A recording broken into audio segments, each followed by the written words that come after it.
오늘 이 새벽에 하나님께서 우리에게 주신 말씀은 구약 성경 다니엘서입니다. 다니엘서 2장 47절의 말씀입니다.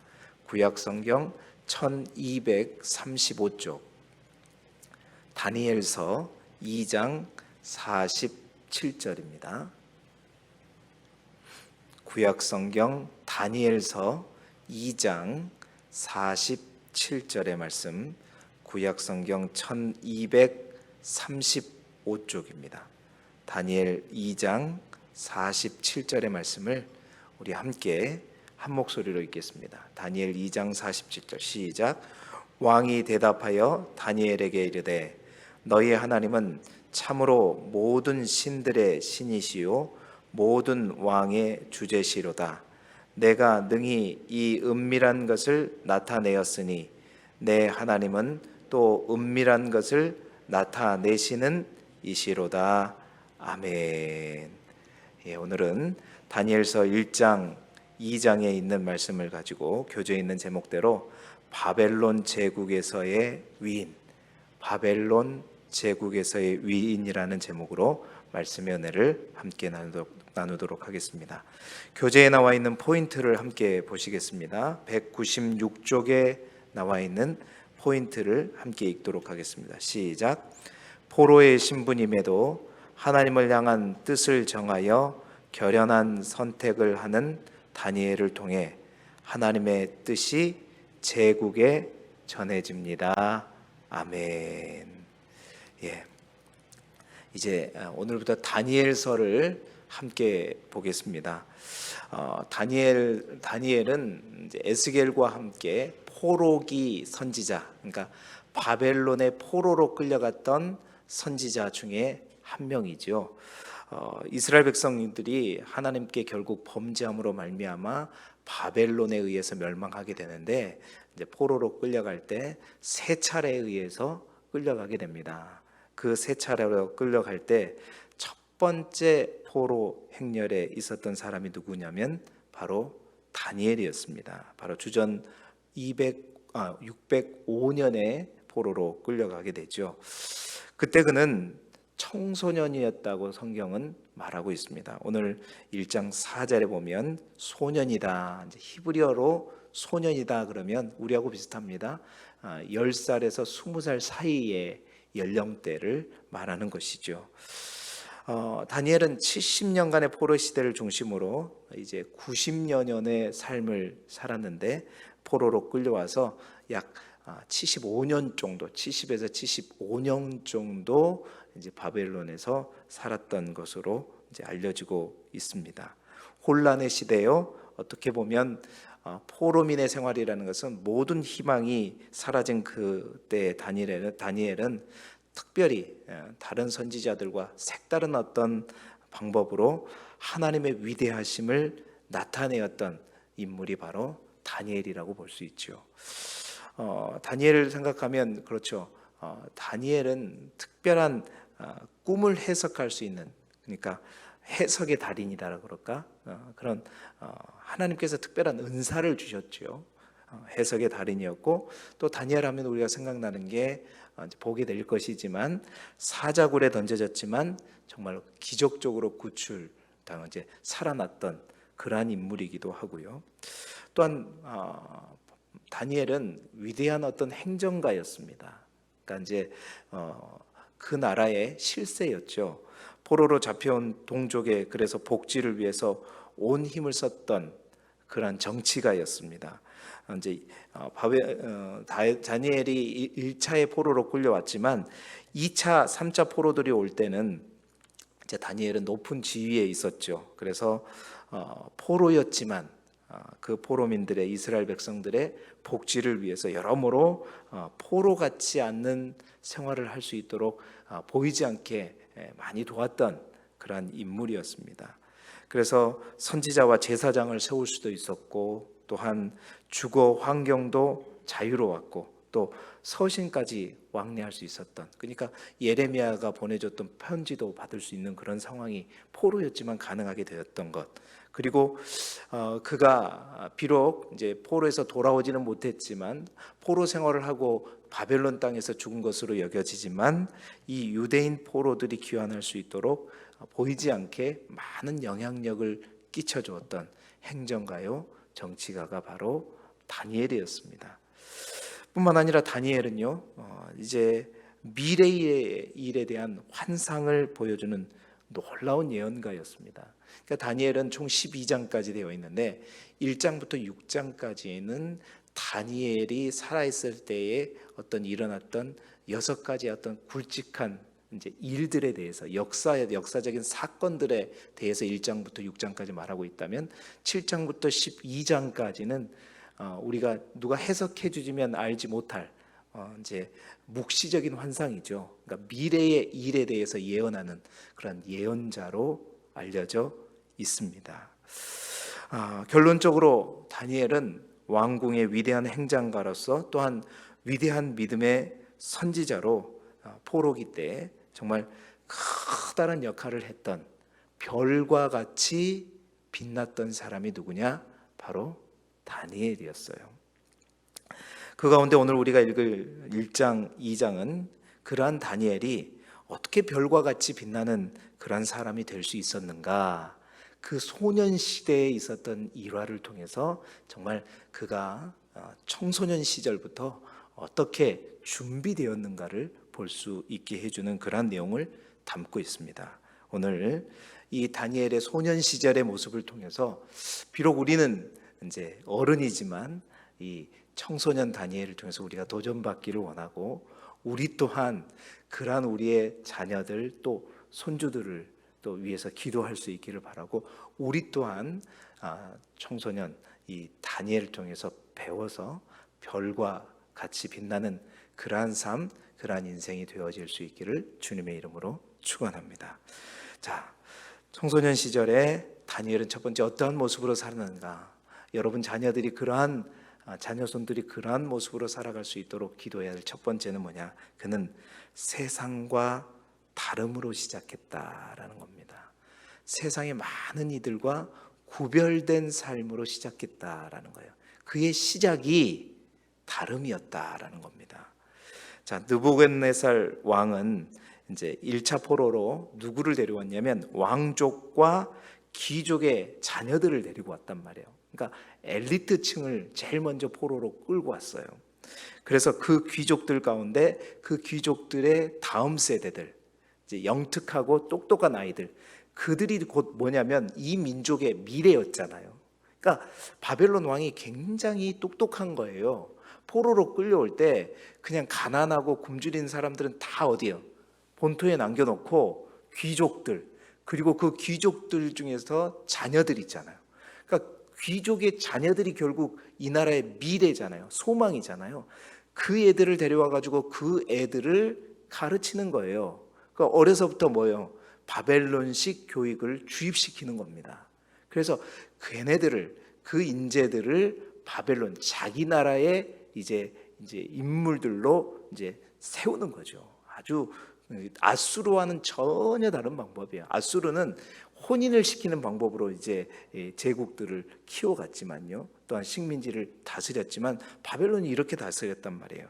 그래서 그 가운데 다니엘과 세 친구들 또한 그 인원에 들어가게 됐는데 그들을 가르쳐서 갈대아 사람의 학문과 언어를 가르쳐서 자기들의 나라의 인물로 키우는 그 정책 가운데 이제 다니엘과 세 친구들이 들어갔죠. 3년 동안 함께 숙박하면서 왕이 주는 음식과 포도주를 먹으면서 3년간 교육을 받고 이제 왕 앞에 평가를 받아서 이제 인재로 등용되는 그러한 과정을 밟게 된 것입니다. 자, 그런데 8절에 보니까 이 다니엘이 다른 소년들과 다른 많은 이들과 또 바벨론의 그러한 소년들이겠죠. 또 다른 나라로부터 끌려온 소년들이겠죠. 구별되는 다른 행동을 한다는 거예요.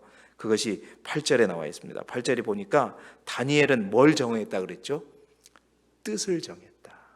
이 말씀이 굉장히 중요합니다. 여러분, 여러분의 자녀들을 위해서, 자녀손을 위해서 하나님 우리의 자녀가 정말 뜻을 정하는 삶을 살게 해달라고 기도해야 될 거예요.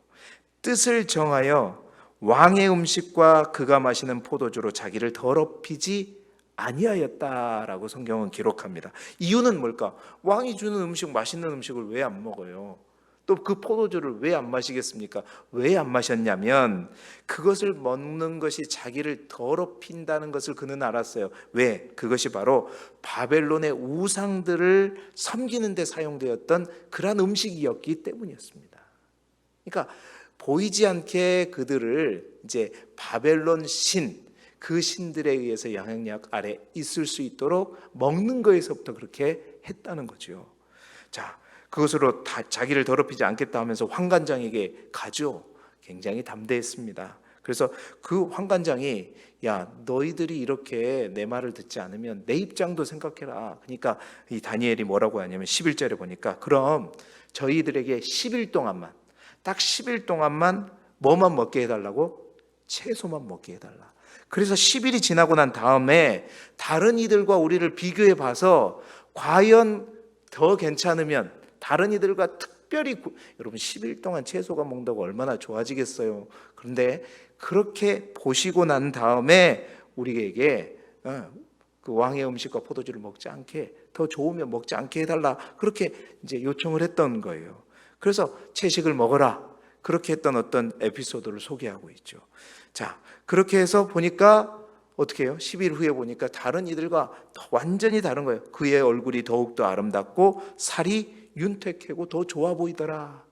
그래서 그 황관장이 참 하나님께서 그 황관장의 마음을 움직이신 거죠. 용납을 해줍니다. 채식만 먹게 해주신 거죠. 해준 거죠. 그렇게 3년 동안 왕궁에서 채식을 먹으면서 배우면서 성경은 뭐라고 얘기하냐면 모든 서적을 깨닫게 되었고 또 지혜를 얻게 되었고 특별한 지혜를 가지고 이제 하나님의 위대하심을 드러내는 도구로 사용될 수 있도록 준비되었던 겁니다. 자, 여기서 우리가 알 수 있는 게 뭐냐? 별과 같이 빛났던 그들의 다니엘의 인생의 첫 시작, 첫 단추가 어디에서부터 시작됐느냐? 그는 항상 다름에서부터 시작했다. 다시 말해서 믿음의 사람으로서 어떤 다름이라는 것은 뭐가 나거나 어떤 삐딱하게 달랐다는 것이 아니라 하나님 안에서 뜻을 정했다. 분명한 뜻을 세우고 그에 따라서 예 아니오가 확실했다는 겁니다. 여러분, 이 상황을 생각하게 되면 정말 이 다니엘의 이러한 뜻을 정한 삶이 쉬운 일이 아니었어요. 얼마나 많은 두려움이 있었겠습니까? 보통 담력이 아니죠. 어린 소년이었고 청소년이었고 포로로 끌려온 그러한 신분이었지 않습니까? 근데 누구의 명령을 거역하는 거예요? 지금 왕의 명령까지도 거역하는 겁니다. 그러니까 목숨을 건 그러한 결단이라고 볼 수 있는 거죠. 아마 주위에서 다른 많은 이들이 다른 나라에서 오는 그런 청소년들이 아마 다니엘과 그 세 친구들을 향해서 비난했을, 조롱했을지도 몰라요. 나라는 망하고 끌려온 주제에 호강에 겨워가지고 왕이 내리는 음식을 거부했다니. 그러나 다니엘과 세 친구들은 어떻게 해요? 분명하게 예 아니오가 분명했다는 거예요. 아닌 것에 대해서는 분명하게 노 하면서 그 은밀한 유혹을 떨쳐냈다는 거예요. 여러분, 이스라엘 백성들이 자신의 조상들이 이 바벨론 포로까지 끌려오게 된 이유가 뭐였어요? 바로 그 은밀한 유혹에 넘어졌기 때문이죠.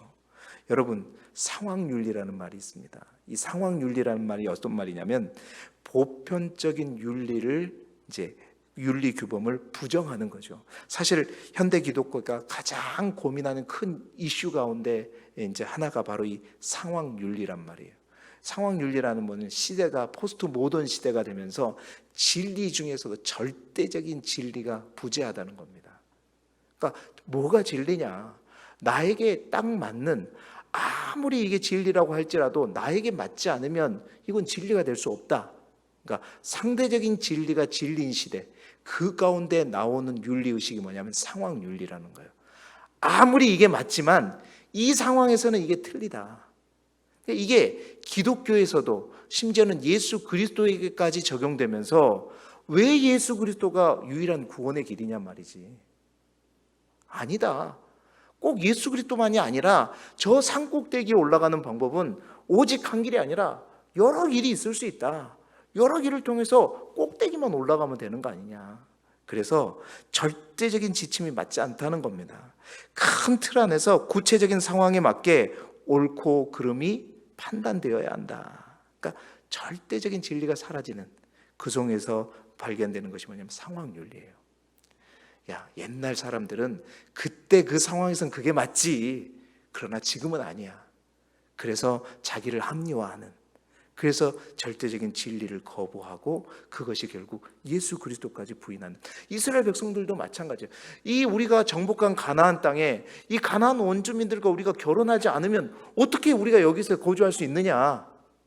아이, 그냥 그들과 안 믿으면 되지. 그들이 믿는 신을 거부하면 되지. 같이 살자. 그래야 우리가 또 편안하게 더 정착할 수 있으니까. 이렇게 자기를 합리화하는 거예요. 그렇게 했더니 결국 어떻게 해요?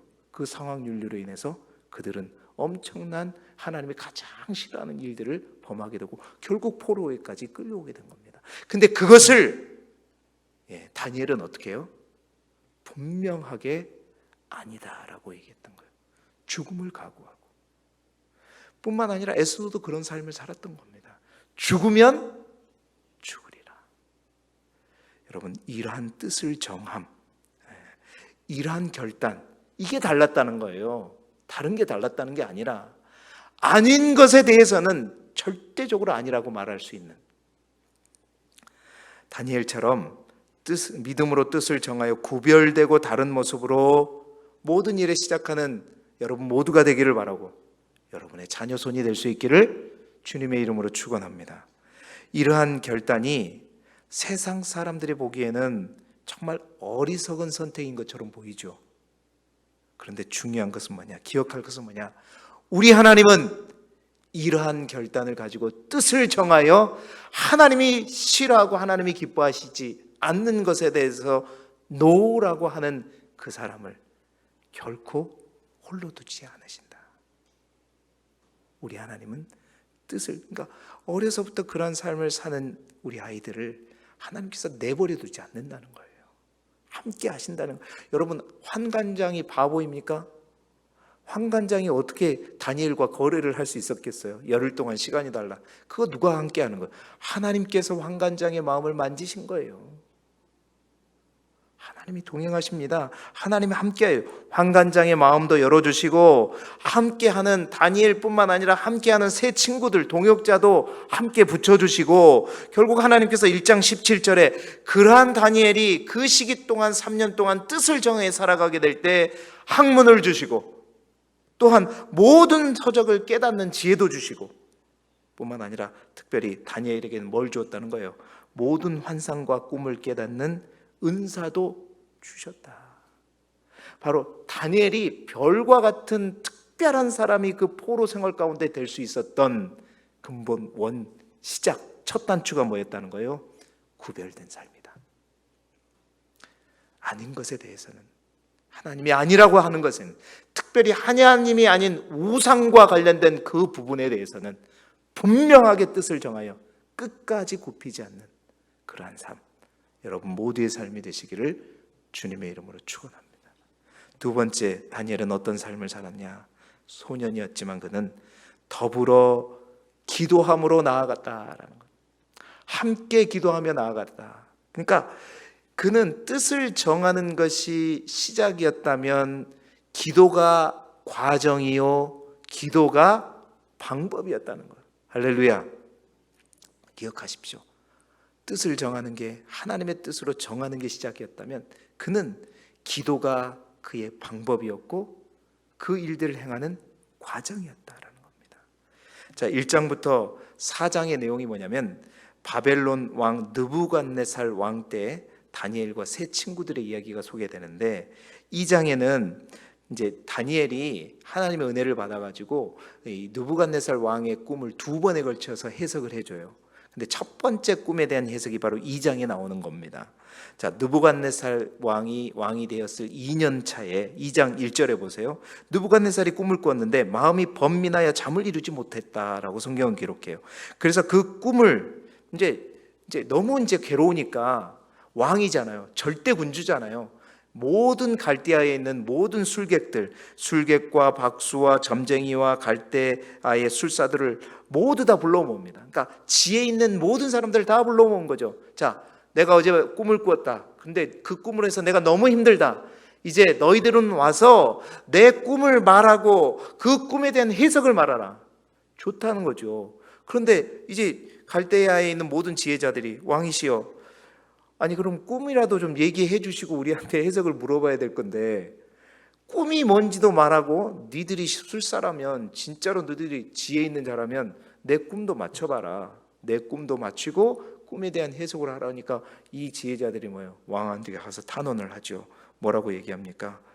왕에게 가가지고 2장 11절에 왕께서 물으신 것은 어려운 일입니다. 육체와 함께 살지 아니하는 신들 외에는, 그러니까 진짜 신들 외에는 왕 앞에 그것을 말할 수 있는 사람이 아무도 없습니다. 그러니까 왕이 그래 너희들 죽어야 되겠다 진노해가지고 이제 다 죽이라고 해서 갈대아에 있는 모든 지혜자들을 다 죽이려고 하는 찰나에 다니엘과 세 친구들 또한 어떻게 해요? 함께 죽을 수밖에 없는 상황에 처한 겁니다. 자, 그랬을 때 바로 그때 왕의 명령에 따라서 왕의 근위 대장이었던 아리옥이 다니엘과 그 친구들 또한 다니엘을 죽이려고 갔을 때였어요. 자, 2장 14절에 보니까 그때 다니엘이 명철하고 슬기로운 말로 왕에게 구하죠. 저에게 시간을 주시게 되면 왕에게 그 해석을 알려드리겠습니다 라고 하면서 시간을 버요. 그 시간을 번 다음에 다니엘이 어떻게 행동했는가? 그리고 나서 다니엘은 곧장 어디로 가냐면 집으로 갑니다. 집으로 가서 다니엘의 그 세 친구였던 하나냐와 미사엘과 아사랴에게 이 사실을 알리고 2장 18절에 보세요. 그 세 친구들에게 이 위기에 함께 우리가 죽음을 당하지 않도록 함께 구하는 것. 그러니까 기도 부탁을 하는 거예요. 같이 기도하자 우리. 함께 기도하자. 여러분 이때 다니엘의 나이가 얼마였다고요? 청소년이었습니다. 청소년인 다니엘이 그 세 친구들에게 우리가 이렇게 죽지 않도록 너희들 함께 기도해달라. 그래서 다니엘이 하나님 앞에 기도합니다. 그 기도할 때, 그러니까 그 기도하는 그 다니엘. 여러분 그렇습니다. 다니엘은 뜻을 정하여 하나님의 방법대로 다른 삶, 구별된 삶을 살았을 뿐만 아니라 위기의 순간에 어떻게 해요? 기도한데 특별히 어떻게? 함께 기도했다. 더불어 기도했다. 그것이 그가 위기를 돌파하는 방법이요 과정이었다는 겁니다. 여러분 다니엘의 이 행동은 굉장히 중요한 사실을 가르쳐줘요. 더불어 하는 기도가, 함께 하는 기도가, 같이 하는 기도가, 기도의 동역이 얼마나 중요한가. 여러분 성경에는 이러한 일들이 많이, 함께 기도가 얼마나 큰 역사를 이루는 거 많이 나타나 있죠. 에스더의 사장, 똑같이 바벨론 포로에 끌려왔던 이제 에스더라고 하는 여왕이 있잖아요. 왕후가 있었잖아요. 그 에스더가 유대 민족을 구하기 위해서 아하수에로 왕에게 나아갈 때 자기가 먼저 금식하면서 수산성에 있는 모든 유대인들에게 자기를 위해서 뭐 해줄 것을 요청하죠? 기도해달라. 그러면서 그 왕에게 죽으면 죽으리라 하면서 나아가잖아요. 그렇게 했을 때 하나님은 그 모든 유대인들을 구원해 주셨죠. 뿐만 아니라 초대교회 때 베드로가 헤롯에 의해서 감옥에 투옥되었을 때, 그 죽음에 있었을 때, 죽음의 위기에 있었을 때 예루살렘에 있는 모든 성도들이 누구를 위해서? 베드로를 위해서 함께 더불어 기도했을 때 그 기도를 하나님께서 들으시고 천사를 보내서 베드로를 감옥에서 구출해 주신 사건. 함께하는 기도가 얼마나 중요한가, 얼마나 능력이 있는가. 예수님도 제자들에게 그 함께하는 기도를 가르쳤어요. 예수님께서 이제 십자가의 죽음을 앞두고 제자들과 함께 기도하러 가셨을 때 여러분 새 제자들에게 너희들이 깨어서 기도하라고 몇 번에 걸쳐서 말씀했잖아요. 여러분 예수님께서 능력이 없어서 그대로 예수님의 기도가 기도빨이 들지 않아서 제자들의 기도가 필요했겠어요? 그들의 기도가 필요했던 것이 아니라 예수님은 충분히 자신 한 분의 기도를 가지고도 모든 것을 이루실 수 있는 분이 예수님이에요. 그런데 그들에게 계속해서 지속적으로 말씀하시는 이유는 함께하는 기도가 얼마나 중요한가, 그것을 가르치기 위함이었다는 겁니다. 사랑하는 여러분, 더불어 기도함으로, 함께 기도함으로 모든 문제를 향해 나아가는 우리 모두가 되기를 소망합니다. 함께 기도할 수 있는 동역자가 내 주위에 있는가 한번 둘러보시기 바랍니다. 혼자 기도하지 마세요. 기도의 동역자를 찾으라. 가장 좋은 동역자는 여러분의 가족이겠죠. 가족이 아직 믿지 않는다면 여러분 영적인 동역자를, 기도 어려움이 있을 때마다, 힘들 때마다 함께 부르짖어 기도할 수 있는 동역자를 반드시 만나시길 바랍니다. 그러니까 영적인 대화를 나눌 수 있는 사람이 꼭 여러분 곁에 있기를 바라요. 그리고 우리 길두교회가 더불어 기도하는 공동체가 될 수 있기를 소망합니다. 그러니까 기도 제목을 나누는 것에서 주저하지 마시고, 교역자들도 구역 식구들도 함께 기도하는 기도의 동역자들이 되자. 다니엘은 그랬다는 거예요. 함께 기도함으로 나아갔다. 함께 기도하는 곳에, 두세 사람이 모인 곳에 하나님께서는 들으시고 그 기도의 소리대로 응답하여 주실 줄 믿습니다. 마지막으로 특별함으로 세워졌다는 거예요. 뜻을 정함이 시작이었고 기도가 과정이었다면 결과는 뭐냐? 특별함으로 세워졌다. 여러분, 그렇게 기도함으로 나아갈 때 하나님께서 다니엘에게 지혜와 능력을 주시고 은밀한 일을 나타내셨고 어두운 데 있는 것을 알게 하셨다, 성경은 기록하고 있어요. 그리고 그는 그 왕 앞에 나가서 그렇게 말을 시작합니다. 2장 28절에 보니까 오직 은밀한 것을 나타내실 일은 하늘에 계신 하나님이십니다 하면서 나해가 능력이 있어서가 아니라 내가 이 일을 말할 수 있는 것은 모든 것이 뭐다? 하나님이 나타내신 것이고 하나님께서 가르쳐 주신 것이다 라고 고백하면서 말을 하기 시작해요. 당신의 꿈이 이런 꿈이었죠? 그리고 그 꿈의 해석이 바로 이것입니다. 큰 신상을 보셨죠? 머리가 순금이었고 가슴과 두 팔은 은이었고 배와 넓적자리는 노시였고 종아리는 새였고 발의 일부는 새와 진흙이었죠. 그런데 그 꿈의 각 재료들로 만들어진 그 부분은 앞으로 세상에 나타날 강력한 나라들을 의미하는 것입니다. 그러면서 바벨론이었고 메데고 페르시아고 로마 헬라를 상징하는, 그래서 장래일을, 미래에 나타날 제국의 군주들에 대해서 말하고 있는 것입니다 하면서 해석까지 쫙 얘기해줘요.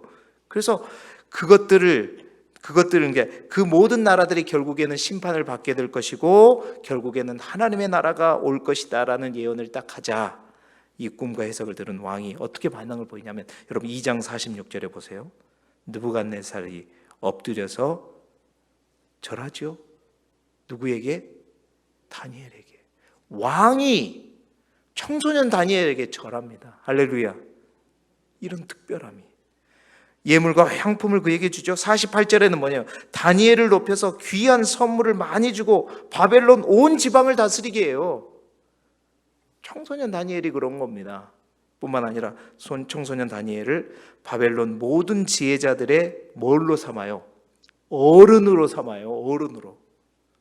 그리고 다니엘을 그때부터 왕궁에 두고 세 친구들은 지방의 일을 다스리게 합니다. 하나님께서 이렇게 한 특별함으로 다니엘과 세 친구를 세워주시죠. 높여주시죠. 이게 결과라는 겁니다. 왕이 유다인 소년에게 절하는 일, 어린 소년이 모든 지혜자들이 어른이 되는 역사, 왕이 높여주고 많은 선물들을 내리는 거예요. 이때부터 하나님께서 다니엘을 통해서 준비하시는 거예요. 회복될 이스라엘을 뒤에서 백업하고 도와줄 하나님의 일꾼들을 저 바벨론의 심장의 중심에 다니엘을 세워주시는 겁니다. 뭐로부터 시작했어요? 뜻을 정하는 것부터 시작했고 함께 기도함으로 나아갔고 특별함으로 세워주셨다.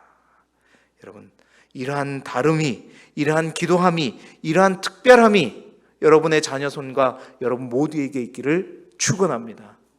자, 진짜 특별한, 진짜 놀라운 결과가 뭐냐? 오늘 우리가 읽었던 본문입니다. 뭐라고 그랬어? 바벨론 느부갓네살 왕의 고백이에요. 그 바벨론 왕이 이렇게 고백하는 겁니다. 뭐라고요? 너희 하나님은 참으로 모든 신들의 신이시오 모든 왕들의 주제이시다. 믿음의 사람이 아니에요. 하나님을 모르는 바벨론 왕입니다. 그의 입술을 통해서 누가? 하나님이 높여지는 것. 여러분, 여러분의 다름과 기도함과 특별함으로 여러분의 주위에 믿지 않는 사람조차도 여러분이 믿는 하나님에 대해서 과연 하나님은 하나님이시다 라고 고백할 수 있는 놀라운 은혜가 여러분의 삶 가운데도 있어지기를 주님의 이름으로 축원합니다.